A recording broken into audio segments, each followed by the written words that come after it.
how'd they do there. Let's bring in our Brand Power segment. Welcome in Allison Maloney. She's the founder of Allison May Public Relations and a Newsmax contributor. Let's also welcome back John Tantillo, an applied research psychologist. Great to see you both. Thanks for coming back. Well, thanks for having us. Well, yes. You know, there's something to be said about cliches. They wouldn't become cliches if they weren't so common and people didn't identify them with Allison. But this is true. It's funny because it is true, this cliche commercial here.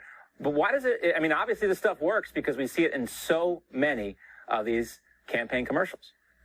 Yeah, it does work, but I think that people are catching on that they actually want a commercial or an ad that says something and isn't so typical, right? Holding a baby, shaking hands. I mean, we're seeing it this political season with Kim Klacik. We're seeing with the gentleman running in Oregon. They're walking, they're talking, they're showing. It's not your typical political ad. So a lot of the younger candidates are doing something different. They're storytelling, and that's really what advertising should be about. John, how did we get here where these ads have become so formulaic? Well, you'd never want to deviate from what works, but I would, I don't want to always be the contrarian here, but,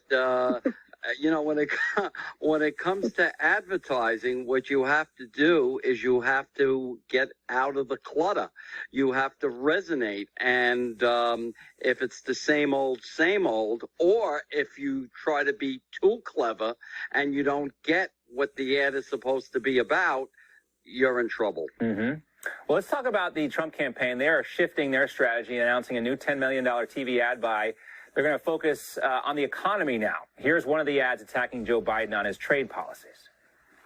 During Joe Biden's 47 years in Washington, Made in America was replaced with Made in China. Biden's bad trade deals put China first, and American workers paid the price. Millions of jobs lost to Mexico and China. Donald Trump is the jobs president.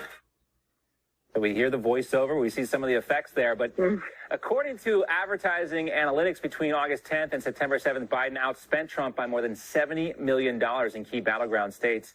Allison, you know, Donald Trump has this earned media thing going for him still. Is that going to be enough? Well, I think it's very different than it was in 2016. I mean, he utilized social media to his advantage. He did have that earned media, but things have changed, and the ad buys are more important now more than ever.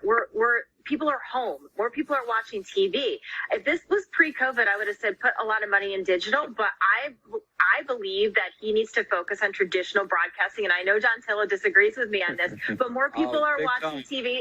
At our home, though, it's different than it was pre-COVID. But you do want to put money in digital, but he's got to spend more money on his ads, especially in some of these states where people are voting early. John? Respectfully disagree with my colleague. It's all about digital. And just because I teach a course in digital marketing doesn't... you have no bias here, John, right? I have no bias. It's just that the things have changed, and the beautiful thing about digital is that you can change your strategy very quickly if it's not working, and you get instantaneous result as to whether or not your target market is in fact responding to the ad. Where with the traditional advertising, it takes a little bit of time. I'm not convinced that the advertising traditional approach is the way to go here. Is that why you think there's such a big disparity between the money that's being spent right now, John, that the Trump campaign has got a different priority, a different focus? Absolutely, positively. And I'll tell you why. The Democrats are more skew older in terms of the consultants, and they get the 15% ad buy fee. And that's why there's such a big push in the advertising, the traditional advertising that you don't get in social media or digital. How do you like that one? No, well, out. Well, this is a unique campaign. I think Allison brings up an interesting point. How more people are watching TV, and maybe that's one of the things driving this. But Allison, we also talked too earlier about how the Trump campaign has so many more paid on-the-ground operatives doing old-school stuff like driving the vote, talking to voters, interacting with voters. And you can't, no matter how good your ad strategy is, if you don't have that ground game to go along with it, the voters aren't really going to show up.